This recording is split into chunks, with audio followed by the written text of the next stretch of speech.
Good evening. Good evening and welcome to another episode. Good evening and welcome to another episode of MXDTV. I'm your host, Mark Delgado, or you can call me MXD. You're probably wondering why I sit and stare into the screen as I do at the beginning. There's things happening before me that let me know that I've gone live, but then up in this corner, hi Rick. Good evening. Thanks for tuning in, buddy. He's on YouTube. That's cool. All right. So it tells me that I'm live, but then up here in this corner, I can't tell if anybody's watching quite yet. And then it comes on and then goes off. And so I'm waiting to see. There's Sherry. Sherry's here. Hi, Sherry. She's also on YouTube. Great. I'm waiting to see that. So when I'm sitting here staring into the screen, that's what I'm doing. Not that that's a good excuse for anything, but that's what's happening. Welcome to the show. This is, let's see, my executive producer says it looks and sounds great. Happy 1 year, Wildwood Road, she says. Check this out. I learned how to do this. Wildwood Road, 1 year anniversary. I'm becoming quite adept with my graphic skills on StreamYard. Wildwood Road. So Melanie is my executive producer. She's tuned in the other room to make sure everything is on the up and up. And let's see. She's giving us some hearts. Cool. That's a new thing, isn't it? Is it because I have that thing on? I don't know. Or maybe it's because I don't have my name on there. Anyway, she always tells me whether or not things are working. So I guess they're working. And tonight we're celebrating again, once again, to continue last week's show. We're celebrating the 1 year anniversary of Wildwood Road, which is the record I came out with a year ago. The record I recorded, that was produced, engineered, mixed, mastered, and co-written with my pal Justin Tracy at Hurley Sound in Hurley, New York. It was quite an undertaking, to say the least, and it took us quite a while to make the record, and we're both, I think, pretty proud of it. And we've started work on a new record, and we've got a couple things in the hopper that we're working on. But tonight we're here to talk about Wildwood Road. I played side 1 last episode. Tonight I'm going to play side 2, and I had some things I thought I might read tonight to start, but I'm not going to. I'm just going to say some stuff off the cuff, and that's this. Tomorrow is my daughter, Melanie, tomorrow is Mary Scout's birthday. She'll be 6 tomorrow. So her birthday celebration began, I don't know, earlier this month, I would say. And it's been a combination of... Oh, that's great. Thanks, Melanie. So Melanie's put into the comments Justin Tracy's website, which is great. Check him out. He's an amazing dude. And what was I going to say? I'm trying to do this. Mary's birthday is tomorrow. We've been celebrating it, and it's been a combination of summertime and also her birthday, and we've just been going nonstop. We've been celebrating, having some fun.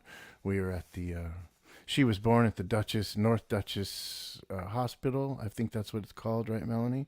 So she was born, I don't know what time, on August 26th, but Melanie was in labor for a long time, and we were there at that hospital for a long time in that room, and the whole time we could hear the fair going on outside down the road. And so yesterday I took Mary Scout to the fair, and we celebrated there in the Midway, and we went on a bunch of rides. And Mary did. I watched, and then we won a goldfish. So. and Mary won a unicorn shooting baskets, so she's a chip off the old block.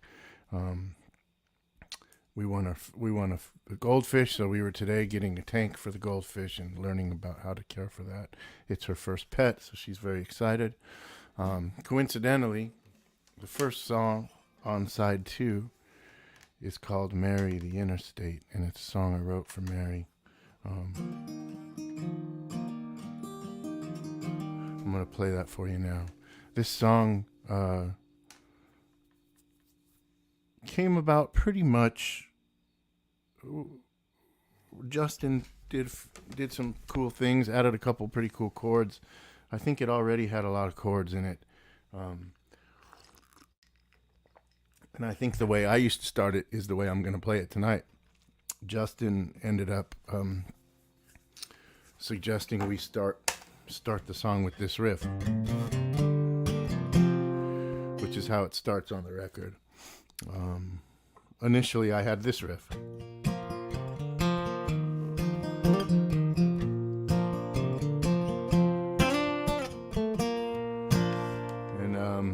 I don't know, I think maybe we thought it sounded too boring or country or something. I don't know. And since then, I usually, when I'm playing solo, start it like that.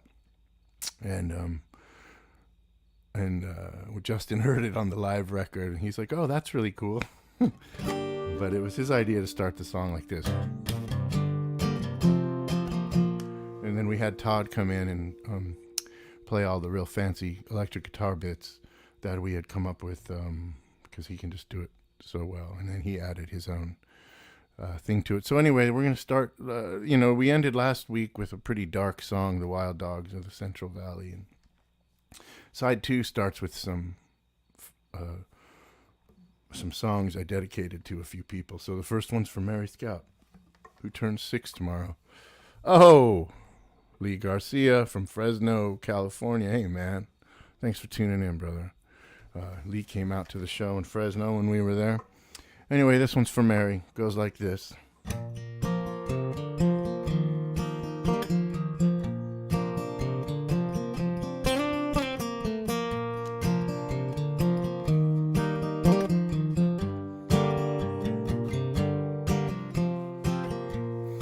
Mary the Interstate finally revealed my fate.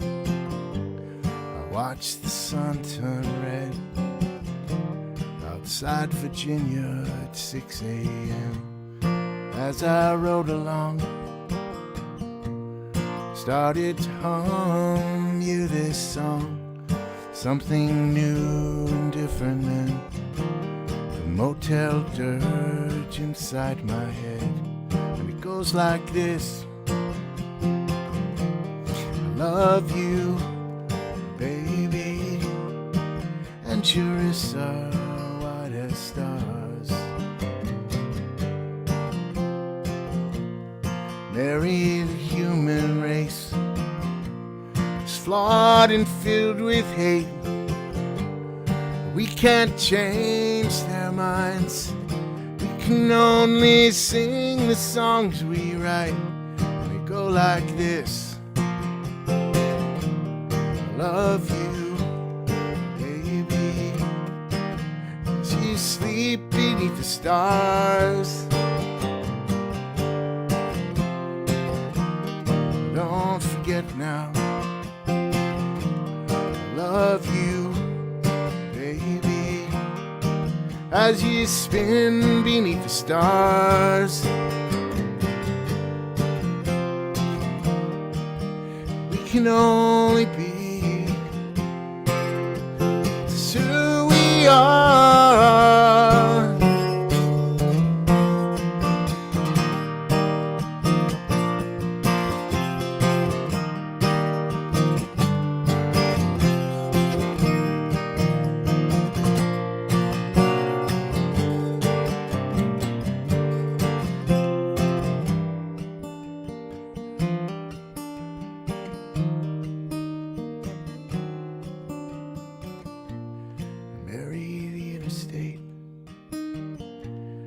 Winds and makes its way, it takes you far afield, where it's hard to know just what is real when you're a long way.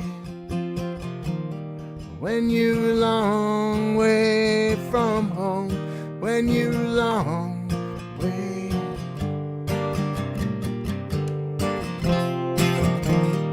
Don't forget now, I love you, baby, as you spin beneath the stars.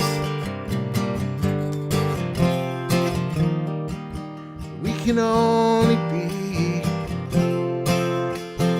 who we are.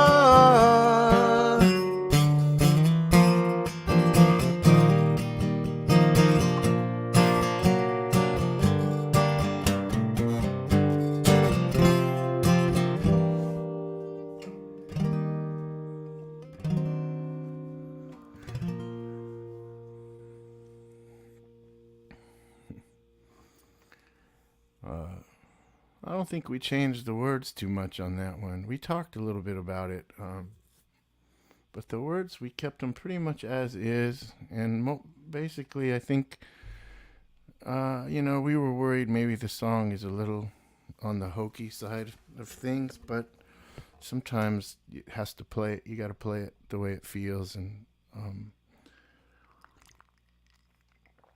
look, basically the message is this to Mary. I want her to feel confident no matter where she goes. I want her to never be afraid to be herself. And I want her to feel confident. And I want her to know that Melanie and I love her. I didn't experience that. I mean, it's not fair to say that my parents didn't love me, because they did, and they were good parents as best that they were as good a parents as they could have been. And they were good people. They did their best. I'm not angry at them, and I know my dad in particular, I'm pretty hard on in my writing, but he was a good guy too, and he never gave up on me. But the thing I experienced growing up was I was a very fearful little boy. I was afraid. Lee, if you're out there, you can maybe attest to this, that like we grew up in a pretty rough place. Where we grew up, it was rough, and there was some rough customers, and I put on a front, but I was scared most of the time, and I was afraid to be myself. And when I found drugs and alcohol, I kind of latched onto that as my identity. This song is just saying, to Mary, I just want her to be confident with who she is and not worry about that stuff so much. So kind of came to me one morning. I was driving all night, and I was playing a bunch of shows, and I was somewhere near Virginia, and I had been driving all night, and the sun was coming up, and it was like red. The sky was red, and it was just really cool. The whole idea kind of came to me. I think I'd already had most of the chords for that song, but then the whole thing came to me at once. I have a few things I am going to read that are, and maybe I'll expand upon that a little bit more, but I'm going to keep moving. I'm going to play now a song for Melanie that's called Fugue. Fugue is a musical term, but in this context, it's also a fugue. Also, a fugue state is I'll probably get this wrong, but from what I remember about it and why I chose that idea or that title was that, like, I feel like huge parts of my memory and huge chunks of my past and my childhood are blocked out or forgotten because I was so loaded. And it's hard, when you're trying to build a life or make a life or be somebody for somebody else, be someone for someone else, be in a relationship. When you don't have much to go on, it can be difficult to be in love, I guess. And this song underwent a massive transformation, and this is a very Justin Tracy production. When you listen to the record, it's quite the production, and it's beautiful, and it's vocally beautiful, and it has all these wonderful riffs and things kind of swirling around them, and Justin composed all that stuff. I had a song. The song went something like this. It was real like Bob Dylan vibe, and I told him, "Oh, this is for Melanie," and he was like, "It sounds kind of depressing. We should try to do something a little more uplifting." What I had was something like this.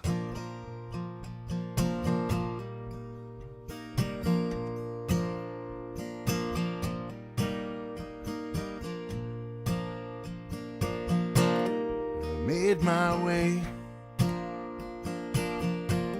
like an angry fool across the railroad veins and all the shit that I pulled. Or I think I said all the blood I spilled or something like that.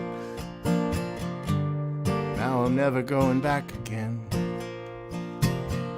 I lost my way, went on and on like that, and it was kind of not that exciting. And so this was one of the first songs I wrote. You like both versions? Well, that's nice of you. Justin, is the joy of working with Justin has been to be open to trying new things. I never really knew how to write a chorus in a song. People have told me, "How come your songs don't have a chorus?" I don't know. I've never really been one to write one. But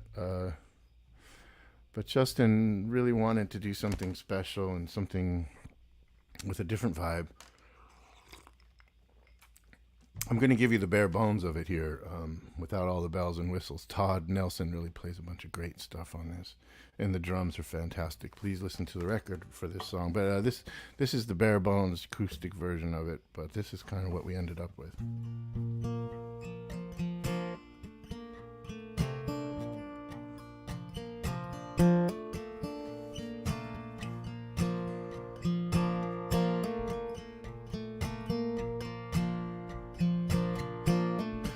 Made my way like an angry fool across the railroad veins and all the shit that I pulled. And I changed my way. The world's the same. And now I'm never going back again.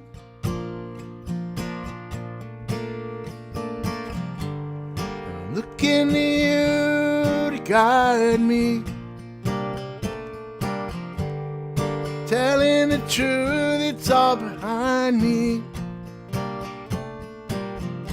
'Cause I wanna live where you can find me. Looking to you to guide me.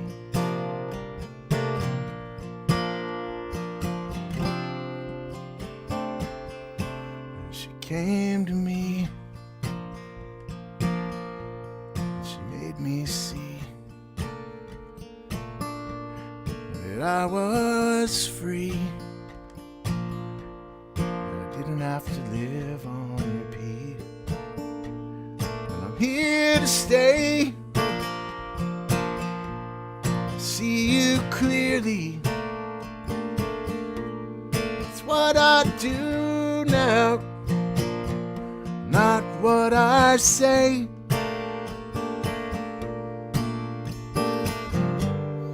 I'm looking to you to guide me, telling the truth, it's all behind me.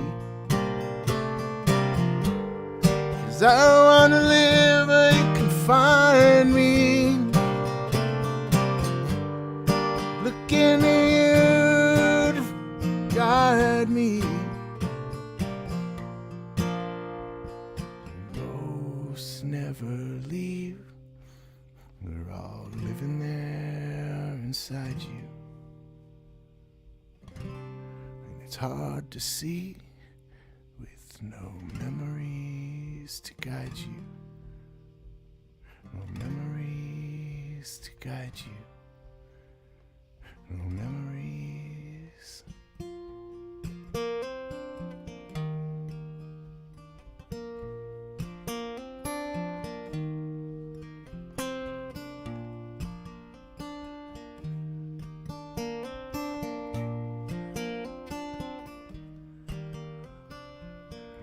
out here in the fields, I fight for my meals. I put my back into my living, and I don't need to fight to prove I'm right. I don't need to be forgiven.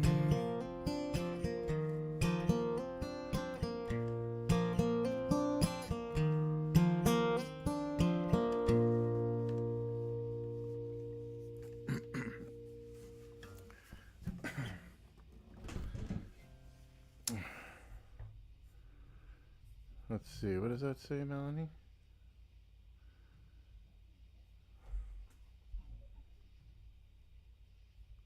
Flight from what? Oh, fugue state. You could tell that your comment distracted me. Excuse me. I couldn't understand what you're doing. Hey, Diane's here. Greetings, Diane. Thanks for tuning in. Diane is a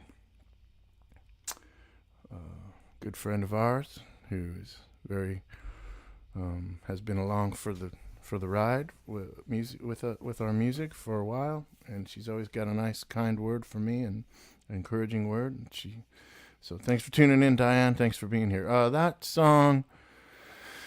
Yes, it's nice that you're here. Great, and thank you everyone for being here. So that song is, Melanie and I have been together. I always get this wrong. We just celebrated 9 years, I guess. And we've been together a long time, 12, 13 years. And we both come from a pretty tough past, and we've never really been good at relationships. And we've really tried hard to make ours work. And we've really battled through, our own personal stuff to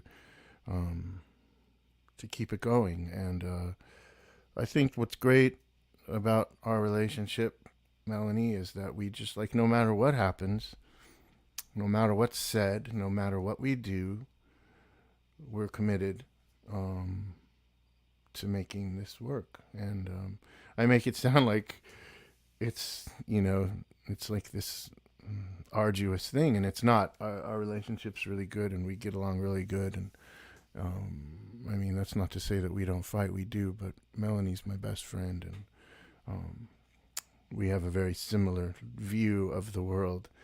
For some reason, I always play that Baba O'Reilly bit, the Who thing at the end. I just love that passage.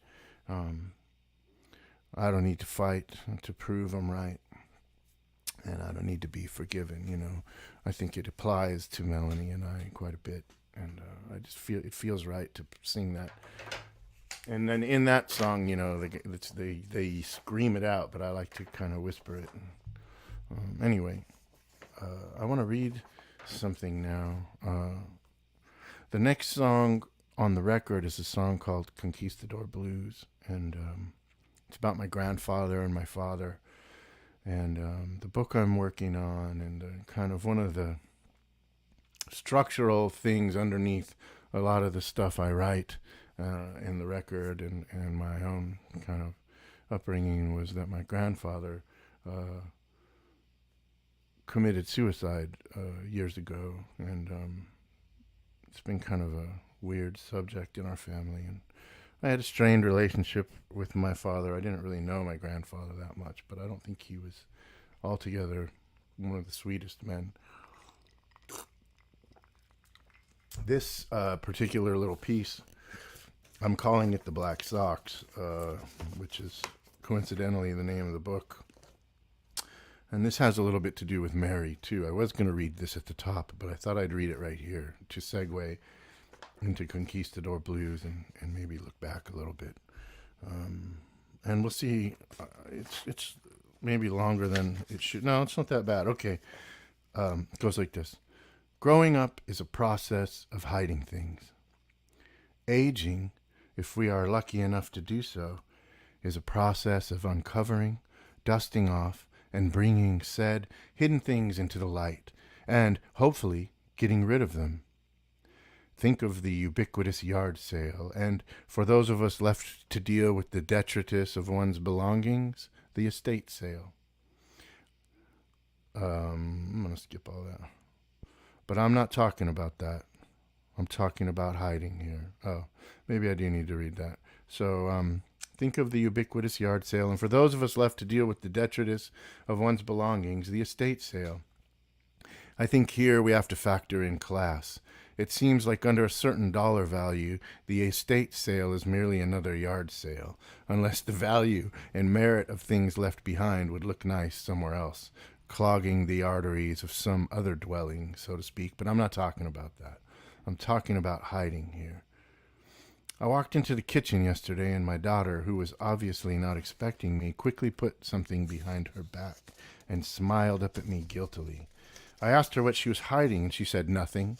More guilty smiles. I could see it was a Kleenex box. My daughter loves to remove all the Kleenex from the box and scatter them about the house. I can only assume this is what she was up to. She was trying to hide this from me, I suppose. Here's what's funny, and I even told her so. I don't care. I really don't. She doesn't have to hide it from me. Furthermore, I am all for her occupying herself, so I don't have to play with her every minute of the day. If she finds something to do, great. It's nice to have my own time, to not have to play neighbors or hospital or family or babies or giant or any of the endless games she constructs from her infinite and vivid imagination, all of them to the weary 51-year-old body and mind, inaccessible and quite frankly boring. My daughter hides candy under her pillow, chocolate and other strange trinkets and talismans she acquires that she wants to keep secret and safe, apart from us. She is already creating in her mind that which must be hidden from her mother and I. I constantly catch her in the clandestine act and tell her she doesn't need to hide these things from me, that we, in the McCartney-made idiom, can work it out. I tell her over and over that she need not hide things from me, that I love her. I'm her friend. It's the opposite of what her brain and feelings are telling her to do. She feels the need for secrecy, for something separate and against me, outside my sphere of control. I tell her, all those things you feel you want to hide, those are the things I want you to tell me, to come to me with. I can't bear the thought of my child, my baby girl, alone with a secret, separate from the world, alone with a thing that starts off innocently enough, like a chocolate or a box of Kleenex, and soon blossoms and flowers and grows in the dark. Soon they are so many, so numerous a secret that they must be transferred and hidden into the jumbled labyrinth of the teenage greenhouse of desire and freedom and independence. I don't want her ever to be alone. I was alone. I hid all activity from my parents. My world seemed to change in an instant. I went from childhood to something else. Teenager, specter, monster, ghoul, vampire, predator, victim, fool. I discovered drugs and sex and independence and knowledge almost all at once. I began to hide everything about my new life, especially from my parents. They were out. I no longer sought their counsel. They seemed ridiculous to me. The person I was around them was not who I was. I became a shapeshifter. I changed who I was depending on what I wanted and who I was around. I kept all my intentions hidden and toyed with people and played them according to my whim and will and wants.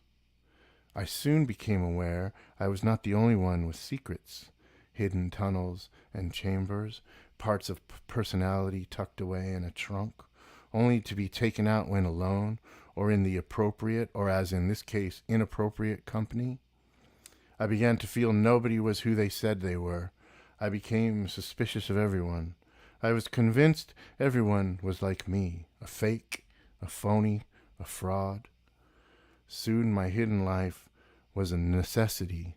Surely if anyone found out who I was, they would be appalled. Wasn't I appalled? How would I reconcile with the world who I really was? And then I thought of the thing I was always thinking of. My grandfather's suicide.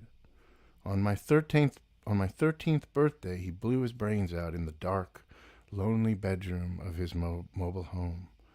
I understood.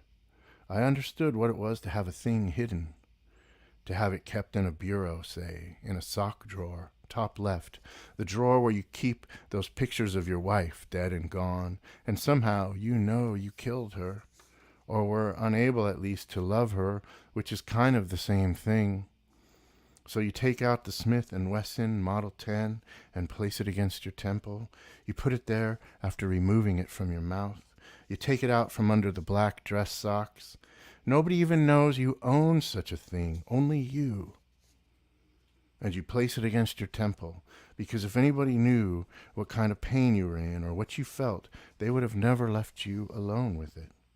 They would have gone through your bureau and removed it, knowing nobody should be left all alone with something as terrible as that.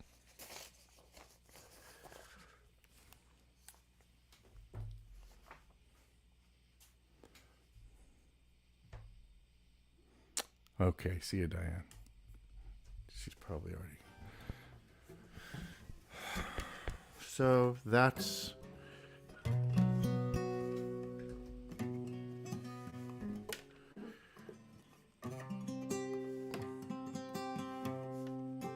This is another song that underwent quite a transformation.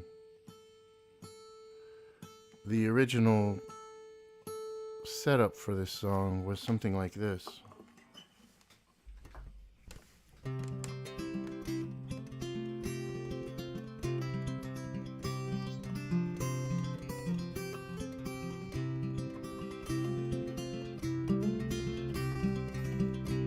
It was some kind of oh, what does Melanie say? Oh, sure. Thanks for listening. I think I lost a lot of people on that one. That's okay. That's how it goes. So anyway, Conquistador Blues was this kind of like finger-picking thing. And I did a demo with all these sound effects in it. It had like a bullfight crowd. Every time I kind of got to one spot, you could hear this crowd come in. And I had all these voices, and it was very Pink Floyd sound effect thing, which I love. And we tried it all kinds of different ways, and we ended up, Justin ended up writing that kind of beautiful piano intro, and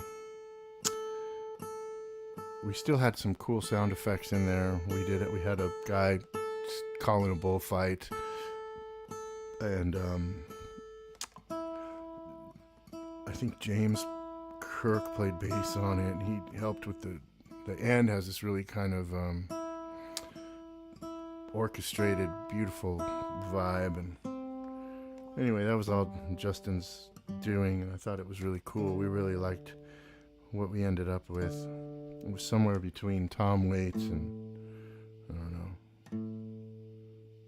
know, Elton John or something. But we had such a good time doing that. We were so happy with that one. Looks like Philip Swanson's here. Hey, man. Thanks a lot, dude. Thanks for tuning in. Philip has a live stream also. I believe it's called The Sounding Board. Is that true? Philip, feel free to post your link in the comments so people can check it out. Thanks for tuning in. So anyway, this is Conquistador Blues. Goes like this for my grandfather and my father. Oh, I'll just say this really quick. I'm the last Delgado. Of all the Delgado men, I'm the last one. The listening booth, sorry. Sorry, man. And he has a pretty great live stream that he's been doing for a while now, too. Honored that he's tuned in. I'm the last of the male Delgados, and often I wonder what parts of my behavior I've inherited from these men. Anyway, I'm rambling. The song goes like this.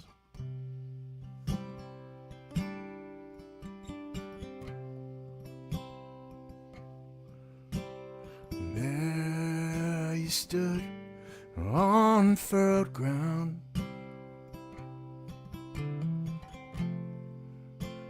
where you once were king, Now you sit with your Spanish dolls. The bullfight's on TV.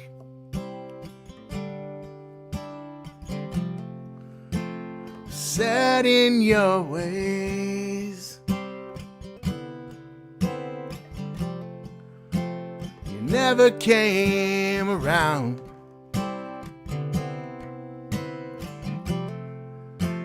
The son that you raised was the one who brought me down. And on your river runs. The lonely San Joaquin, from the banks of a mighty flood. I rose an angry sea. I couldn't be tamed, and I wouldn't settle down.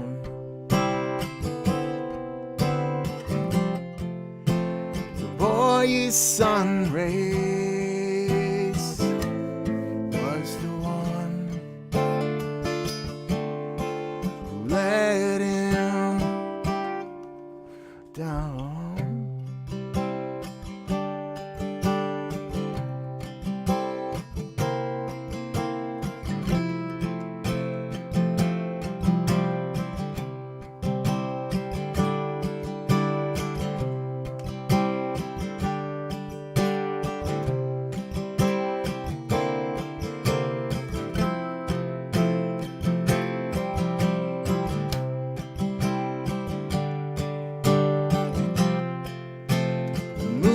Stole away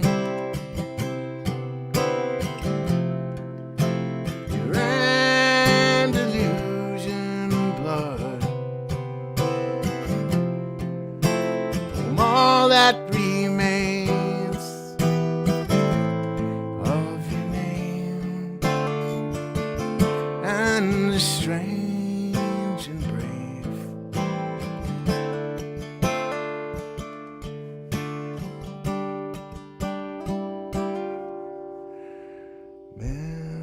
Spain.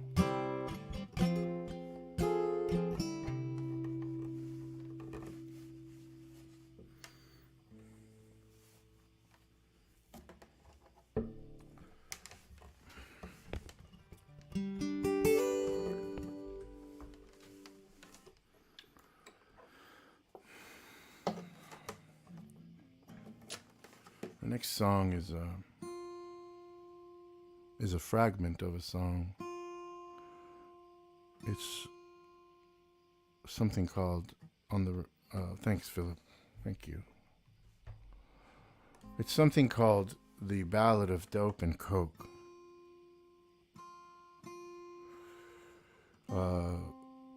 Again, it's that what you hear on the record is something kind of born out of my love of Guided by Voices, where if you've ever listened to a Guided by Voices record, sometimes you'll hear something on a record and it's like 20 seconds long. And it sounds like it's part of a song, but they're only giving you a little piece. And I knew I wanted those kinds of things on the records, sound effects, spoken word things. That was very important to me and to Justin and I both. We kept talking about how we wanted to make a soundtrack for a movie that didn't exist.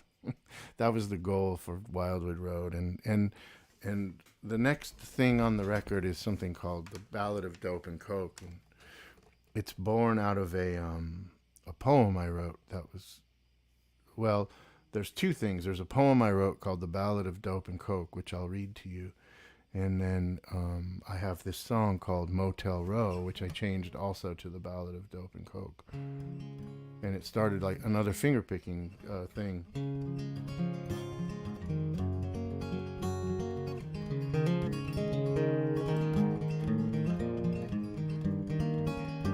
It's this kind of really folky, finger-picking thing that I really was into, and it didn't really work out, and we played that song all kinds of different ways. And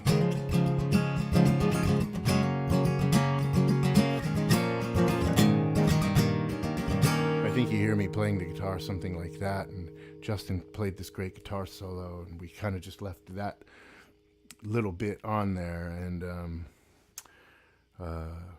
but it all came out of this poem, and a lot of the stuff on the record came out of these poems and stories I was writing. The poem is this.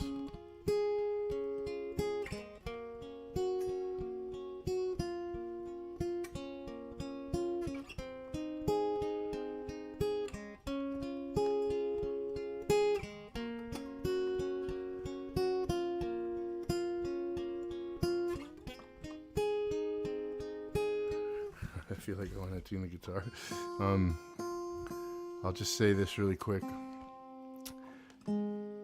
There's a line at the end of the poem that says, "Now that I have achieved greatness, I can spend all day staring into the expiring sun." The poem is supposed to, it's not because I think I've achieved greatness.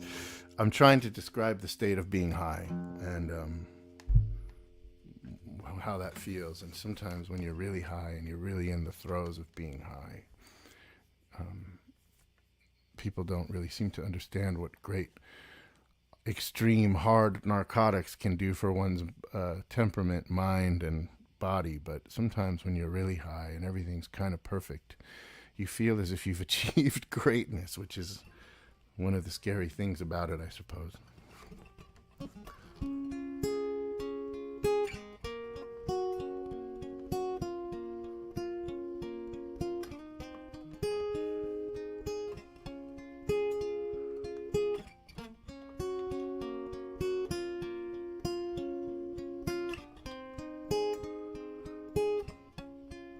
Rain spills from the roof and down the window, as if there is no air, only water. Soon we will all be submerged.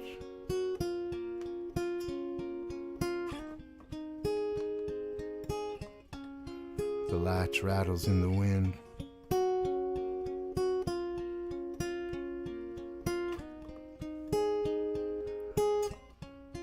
Once when I was 5, I slipped along the bottom of an underground pool.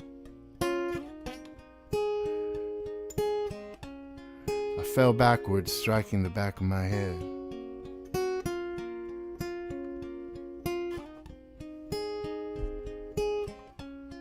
It was like walking along the surface of the moon, which I've always wanted to do. Or maybe meandering the dunes of Mars in defiance of the atmosphere.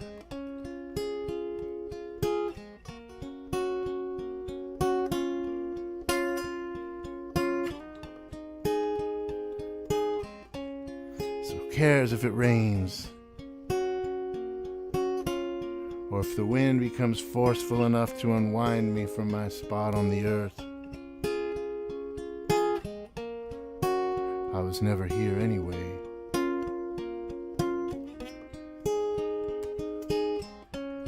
I was always somewhere else.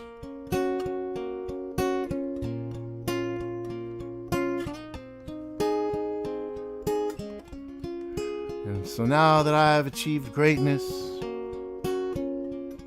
I can spend all day staring into the expiring sun. The one thing I have never understood and have relied upon entirely to keep me from turning into stone.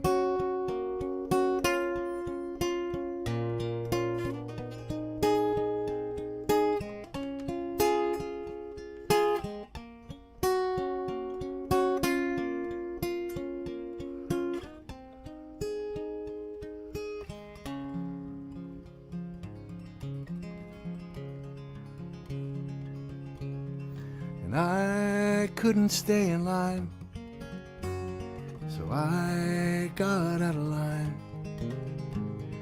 Crossed the railroad tracks without ever looking back.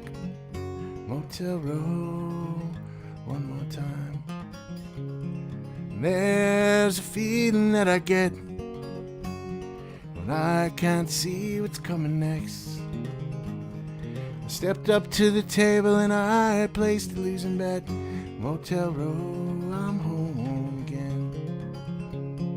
Yes, there was a time when my life seemed to be just fine. Chaos and destruction, you were always on my mind. People, they seem to be so unkind.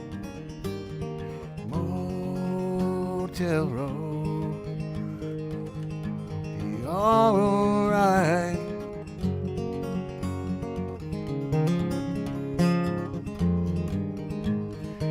If you see me on the street, wonder why Alex will beat. Always start out winning, but I end up in defeat. Motel Row, you save my seat. Crawling around on the floor, always looking for a little more. Always wondered what was behind that door.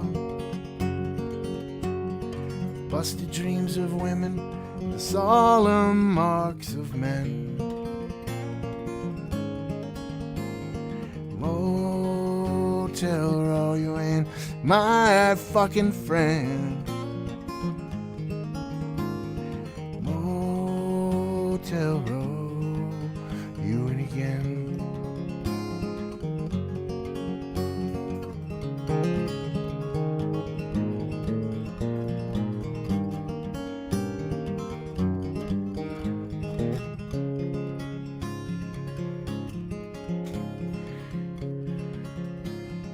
No, there's nothing you can do, and oh, there's nothing you can say.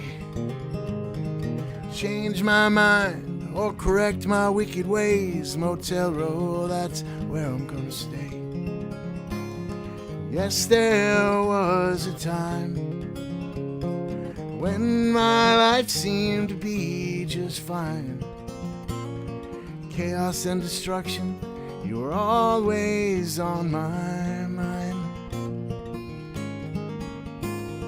Yes, my life was fine. On the surface you could see it shine.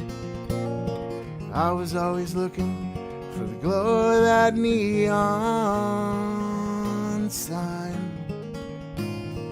Motel Row, Motel Row, Motel Row, I'll be just fine. Motel Row, I'll be alright.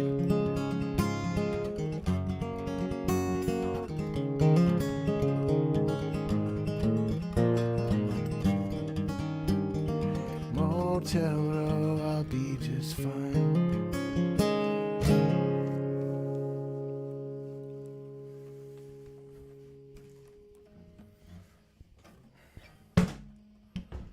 So I decided to play that. That's the song that didn't make it on the record. We felt as if it didn't quite fit. And maybe you're sitting there thinking, like, I'm glad that song didn't make it on the record. It's one I play live a lot, solo, though. It's fun to play.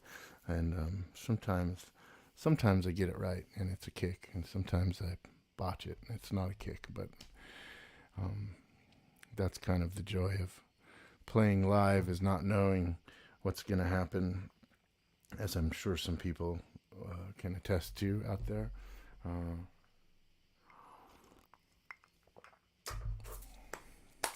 going to read something now before I play. I got a few songs left. There's 3 songs left. There's what is it called? Mr. Sorrow Strikes Again. What You Cannot Have, and Souls Repeating. So I'm going to read this thing. There's a couple things here. I know we're already almost at an hour, but there's all kinds of stuff I could read to you about Mr. Sorrow and what that means. But Mr. Sorrow, when I think of him, Mr. Sorrow is a companion I've created. I don't know if he was real or not, but in the throes of my addiction, especially when I was really heavy into doing a lot of speed, crack, and methamphetamine, I was talking to people that weren't there, and I felt like he was there with me. I used to have a recurring dream with him in it, and I've just started writing about him as if he was real. I don't think he was really real. He just kind of symbolizes my addiction and my penchant for doing things that weren't altogether on the up and up. So I'm going to read you and he kind of represents this. I still go through it. Some of you may be able to relate, but I get into these dark moods. I get depressed. I get down, and there's nothing I can do to avoid it. I live a pretty good life. I don't lie. I don't do things behind people's back like I used to, and I try to do what I say I'm going to do, and I try to live a pretty healthy life, and try to do things and follow through and have ambition and try to be creative and be fulfilled, and all of that is great. And none of it keeps me from getting depressed and getting down and wanting to be all alone. There's nothing that stops me from feeling like that. And Mr. Sorrow represents a little bit of that too. So it's just a name I made up for part of my personality, which is dark. And I used to think I was evil, and maybe I was at one point. I don't think I am now, but the name of this little story is, it has kind of, I don't know if this is a great title or not. It has maybe a sexual connotation. Maybe it's not so great, but basically it just means being subservient to something, being in the throes, or being addicted is just a real drag. I don't know how else to put it. You're just a real slave, Anyway, the title of this is, and I'm kind of piecing it together with some different pieces, but this is called The Inordinate Amount of Time One Spends on One's Hands and Knees. And this is a very Sacramento story. Cleats arrives wearing a gas mask and balancing a tiny phonograph on the handlebars of his Schwinn. The words Sacramento Unified School District are stenciled in black across the side of the phonograph. His sudden appearance in the fog at 3 a.m. at the foot of my stoop is not unusual. His appearance, gray sweats, cleats, gas mask, and hoodie, is almost status quo. The gas mask is new. Crackheads and junkies always have new acquisitions, found objects, attire, modes of transportation. Take Lisa. Her hair is always different. More advanced than cleats, she always has a new car. She always has a stack of credit cards with men's names on them. Lisa distributes crystal for the bikers. She smokes it and fucks guys for money and robs them. She always has, in whichever purse she has stolen, these cassettes, all recorded by Blondie.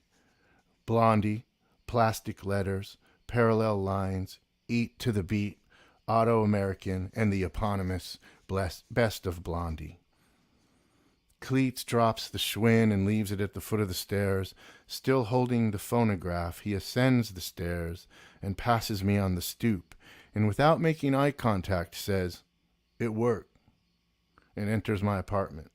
Immediately I hear the click of his lighter and see the flash like lightning in reverse through my front window. Inside, Cleats is plugging the phonograph into the wall. The phonograph is on the floor next to my stack of records. There are no tables, side tables, coffee tables, end pieces, magazine racks. Everything is stacked on the floor. I have one couch and one recliner that doesn't recline anymore, and two wooden chairs, liberated from a set of 8. Cleats takes Chopin's nocturnes and sets the needle in the groove. The Brigitte Engerer recordings.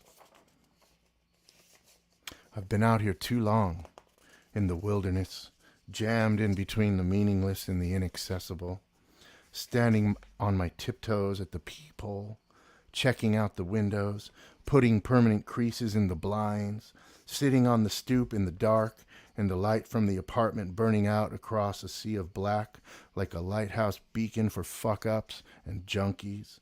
They come and go, and if I can stop looking on the floor for dope or looking out the peephole, every once in a while I see the white moon, sentinel of the mysterious world, the satellite of Earth. I hear the schwinn before I see him, the hum and the rub of the tires on the wet asphalt. Cleats reappears and drops his schwinn at the foot of the stairs and heads back inside, and I follow him. What brings junkies together is one thing. It's hard to say what else, if anything, they have in common. There is no small talk. I don't know who Cleats is. I only know him as the man who breaks down and sweeps the front of the restaurant at the end of the night. That's how I met him. I manage a restaurant, and I pay him $20 so the servers don't have to do it. Nobody wants to do it, so they pool their money and give it to Cleats. It's a shit job, and the money is shit, and he happily does it because he wants to get high and needs the money and doesn't have to punch a clock and isn't beholden to anyone, and the servers pay it because it's nothing, an unfair wage, really, and it is a shit job, and they don't want to do it. It is, in the ready-made slur, the American way. We watch through the glass from the bar as Cleats stacks and drags the chairs and sweeps the sidewalk in the lamplight and traffic light as the cars endlessly pass in 2 lanes on J Street. The rain is coming on, and we served dinner all night outside knowing it was coming, and now the streets look wet and the lights grow and distort in the haze, and Cleats is illuminated and refracts, glowing at us through the glass, and we laugh and watch and drink and smoke, separated only by the thin sheet of glass, and some of us are headed to the other side.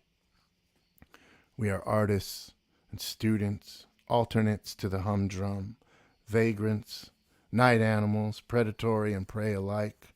I currently occupy both sides of the glass. I am a student at the university. I am writing a play. I am the night manager of the restaurant. I am a junkie. I occupy the same space as the people around me, and I occupy the same space as Cleats, whom I know nothing more than he likes Chopin and he likes crack. My colleagues here on this side of the glass, I know much more. P is a photographer, a maniacal manic who possesses an inexhaustible energy and enthusiasm for waiting tables. Off-the-cuff comedy and for photographic art, both commercial and artistic, often blending the two. He hires me for the commercial shoots. I am a minor celebrity. My photos appear in ads all over the city. I get second and third takes as I move about in my diminishing role as a human. The only trace left are the photos. How appropriate they are, characters and not me. I am the face of the Sacramento farm team, the River Cats. I am a James Dean look-alike. I am a courier dressed in flyboy clothes. Turn this way, make a face. I'm confused, I'm worried, I'm cool. P laughing hysterically like a supervillain in the borders between right and wrong. T is an actress. We are on again, off again. Her voice coming up randomly across the airwaves, reminding me I need help with the day-to-day, a pill or a cream or a regimen. She does ads and she does theater, Shakespeare and Shepard and McCullers. She waits tables. Restaurants are purgatory. We are there trying to decide which way to go. Are we going to break through, finish school, or catch a break, or break the other way, spin out of control? Our desire for abnormal too much. Our unwillingness to fit in too heavy. The glass separates us now. Cleats on one side, us on the other. In the right light, you cannot see the glass at all. the barrier so thin, the divide almost invisible, and day by day we decide which side to occupy and which way to go. These people on this side of the glass do not know, I know, Cleats, that we are companions across the river. Cleats, my ferryman. All artifice has been removed from Cleats. He lives to get high. He steals to get high. He sweeps and stacks chairs to get high. Maybe he too was once writing a play, an English major or photographer or actor, perhaps a lawyer or carpenter, surely a brother and a son, maybe a husband or lover. Now he is my companion, preparing me for the journey. We sit in the single bare bulb light of my apartment, passing the pipe back and forth, alternately filling, exhaling, cooling. We listen to the nocturnes and speak in clipped sentences, phrases filled with need and anxiety. When we run out, I hand Cleats money and he leaves on the Schwinn, and maybe he will return or maybe not. Or if there is no more money, he will leave and steal something and return, or maybe not. I feel the world drifting away from me, the real world. I am through a door, across the river. Soon I won't have to explain who I am, or who I was, or what it is that I ever wanted or wanted to be. I will only be this one thing, servant of madness and terror and loneliness. I am across the river. I am leaving, and maybe I will return, and maybe I won't.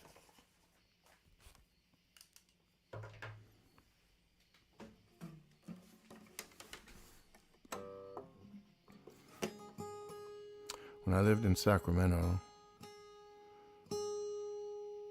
it was a really wild time. I lived downtown. I didn't really have a car, and I knew a lot of really strange people. Cleats was one of them. I knew a guy named Kid Durango. I knew Lisa. There was this taxi driver, I can't remember his name. They would all end up at my house.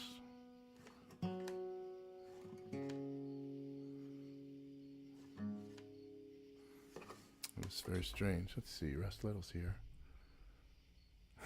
Who? Cleats? No, he didn't live in the basement. Oh, Mr. Sorrow? No.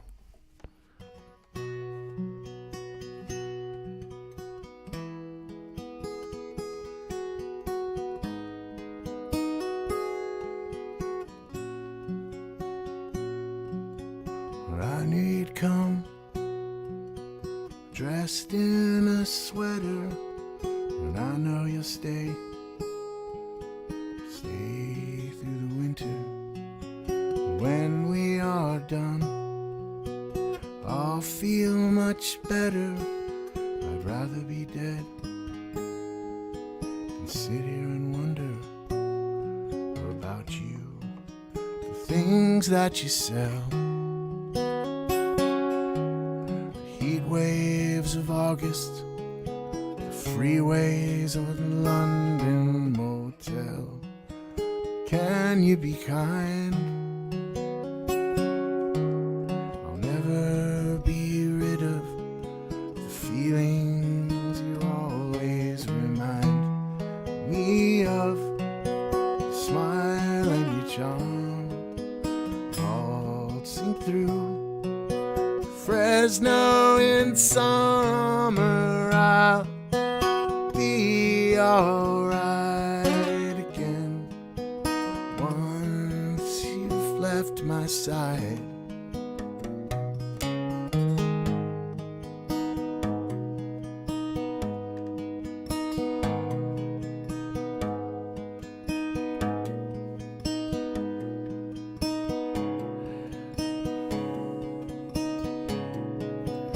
Downtown is cold, chill can be bitter. It's hard on the bums, the girls on the corner. When I see these lives on fire, I know that it's you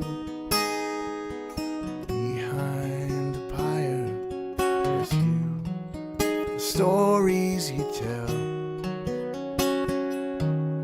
Bookstore killer, the freeways and London trouble, be kind. I'll never be rid of the feelings you always remind me of. Your smile and your charm across the bridge to West Sacramento. I'll be alright again once you're by my side.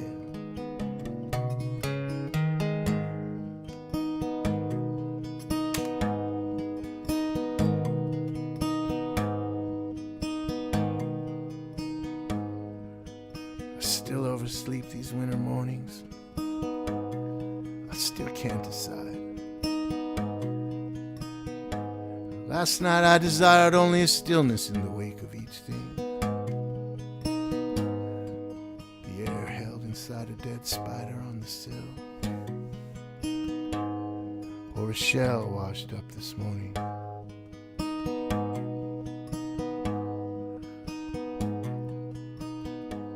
Or even the air inside of a struck chord, when the pianist seems to lean over slightly, as if he strains to hear a note just under his own held breath.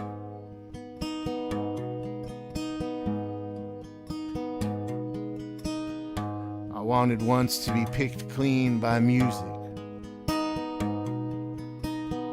by wind, by sunlight, by sunlight.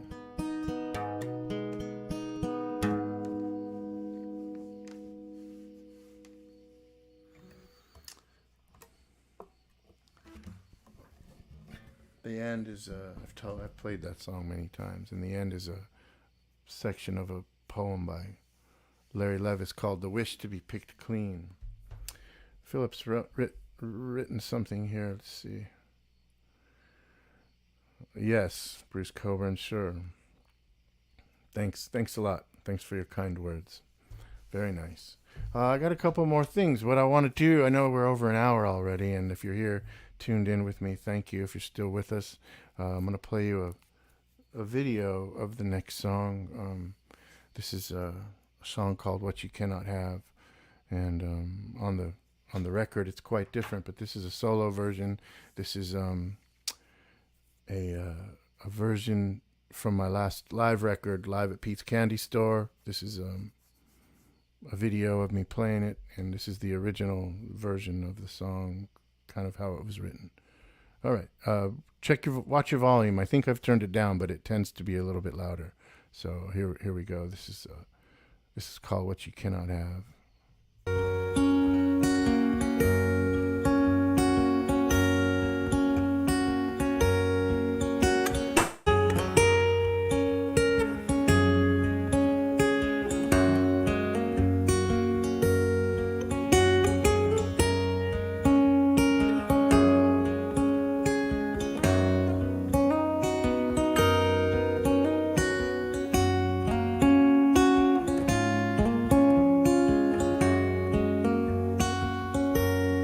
When you're faced the first one, it just burned and then was warm, and it took your heart. It's what you cannot have. There was hate when you were young, turned to rage at what you'd become, and it made you want what you cannot have.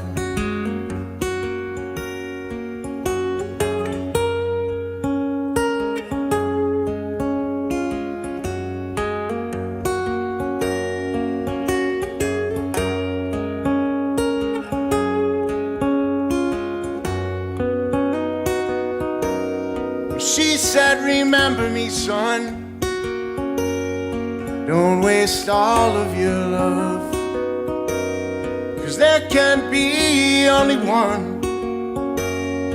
Don't waste all of your love, 'cause your heart can hold what it cannot have.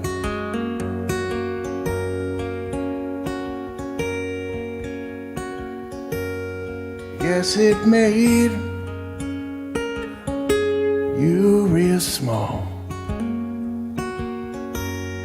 Now that you can stand up tall, and all your life is what you cannot have, and all your life is what you cannot have, and all your life is what you can not have.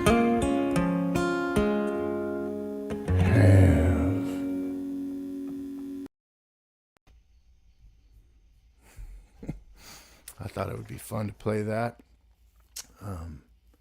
That song's pretty straightforward for me. Big thank you to Pete's Candy Store, by the way, for always hosting me and letting me film those shows and record them. If you're interested in listening to those records, you can listen to them anywhere on any streaming service. There's 2 volumes. I'm going to be doing another one in November. If you're still with me, thanks for sticking around. I know I've been a little long-winded tonight, and, I don't know what to say about that.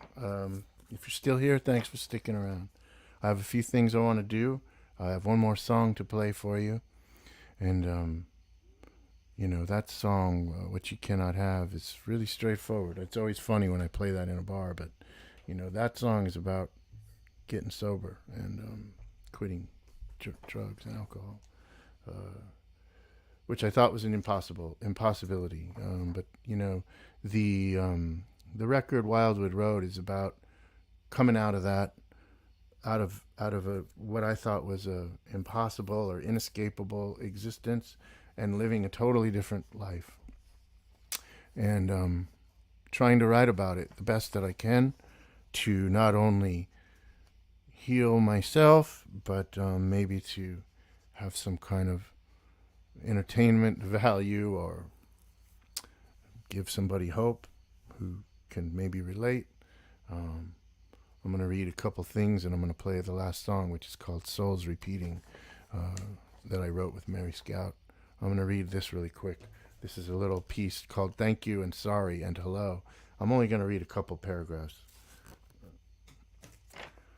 Mostly I think about Fresno, where I grew up, and living there, and the shit I got into there. I think about Marilyn Gay Ward and Earl the Pearl. They were both murdered around the same time, and nobody ever found their killers. I have the unpopular opinion that they were killed by the same person, and nobody has ever really listened to anything I have said about that, and why would they? It wasn't Joe Michael Davis. He killed Kimber Reynolds. He shot her in the head, right there in front of everybody, under the marquee of the Tower Theater. He rode up on his motorcycle, pushed his .357 into her ear, and he squeezed the trigger. He grabbed at her purse, and she held on, so he shot her in the head. No, it wasn't Joe Michael Davis, but he was inhabited by what I now believe to be one of the many numerous and indefatigable demons who were and are mixed in to the hearts and the minds of those who live in Fresno. I was born there on the 4th floor of the tiny St. Agnes Hospital, and grew up in a house not 5 blocks away. Others, I believe, were called or compelled to come, so many beautiful and brave writers and artists who took part in the struggle, who in a strange place fought and grew a desperate and triumphant flower. Poets who, in my estimation, eclipse the fake and verbose and posturing beat poets, grandstanding and living a life of excess and decadence and calling it art, while the Fresno poets drove a tractor and shot pool and parlier and drove their motorcycle up and down the halls of the university, or pissed off the parents of well-to-do daughters who couldn't write verse to save their ridiculous and long-legged lives. And some, and I am going to insert myself here, though I succumbed and was neither brave nor successful or beautiful in any way, stood outside door 213 of the Astro Motel and made a decision then to walk through the door and see what was behind it. I promised, if I survived, to write to you now. Cliché, I know. Not anything you haven't heard, but maybe you haven't heard it enough. So here I am, pencils sharpened, fingers curled and body crouched above the keyboard, eyes wide and staring into the blinding white screen to tell you what I remember. What happened and how I got out alive, kind of. Orale! My main man. This is one of my all-time best friends, Juan Chapa, who bought me this microphone. And this little, he's made our little live stream here possible. This guy's known me through everything. One of my best friends. Thanks for being here, Juan. I love you, man. I'm gonna play this. It's a song I wrote with my daughter. It's the last track on the record, and it's called "Souls Repeating," because I think that's what we are, even though that's pretty corny.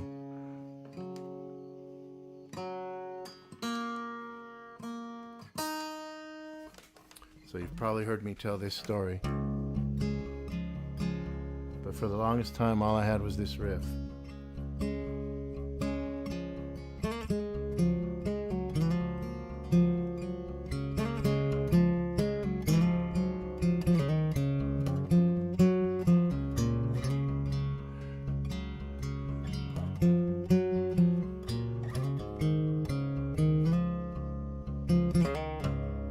And Mary Scout sang this one day when she heard me playing it.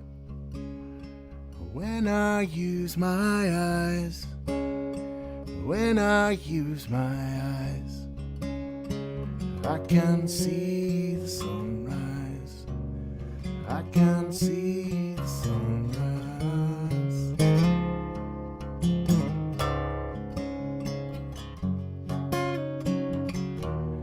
Here we are,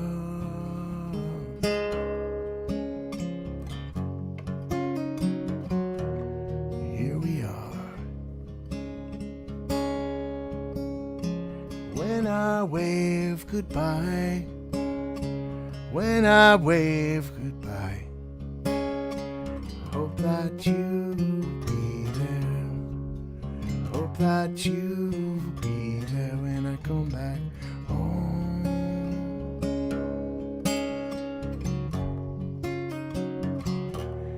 Here we are,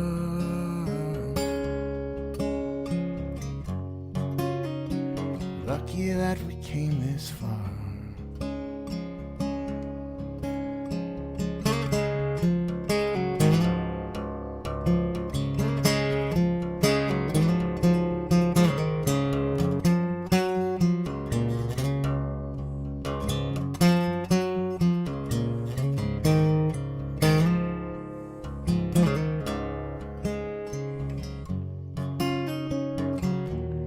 Here we are.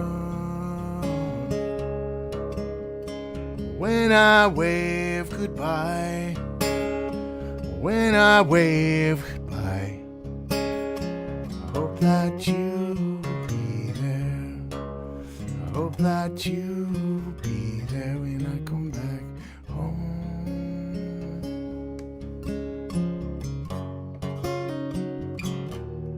Here we are,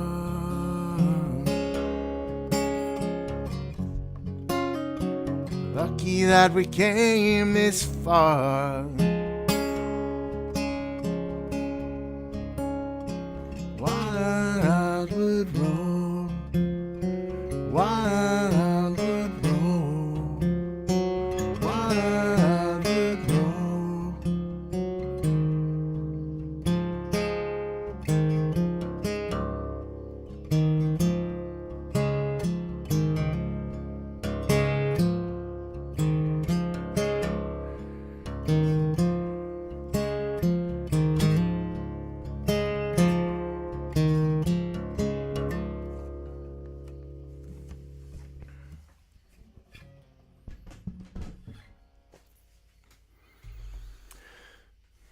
If you've been here this long, thanks a lot for sticking around. So I'm going to read one more thing, which is probably an ill-advised move, but I want to read this poem called Souls Repeating that the song is based on.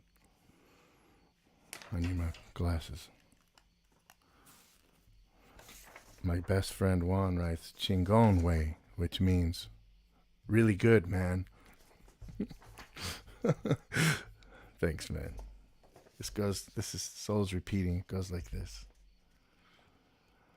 I sometimes wonder if we are just souls repeating. I am as insignificant as I have ever been, leaning on some belief that things will somehow change for me. But I do absolutely nothing different, and they will never change, and it will always be the same. I know now what is in store for me. Already I can't remember what I do from one moment to the next, and which cup is mine. I know now why my grandfather shot himself, and my father, if he could, and wasn't laid up in some god-awful place, would do the same. I, like them, am rushing headlong towards oblivion. The world, a multitude of spectral planes with revolving doors, that we are privy to only if we are willing to believe in them, which we don't, and they elude us.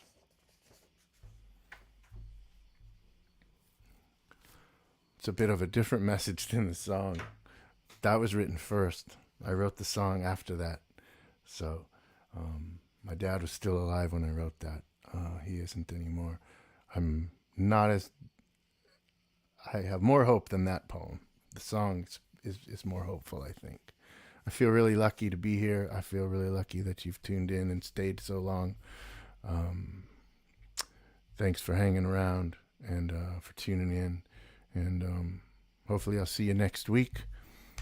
Go listen to Wildwood Road and tell me what you think. All right, that's it. Have a great night.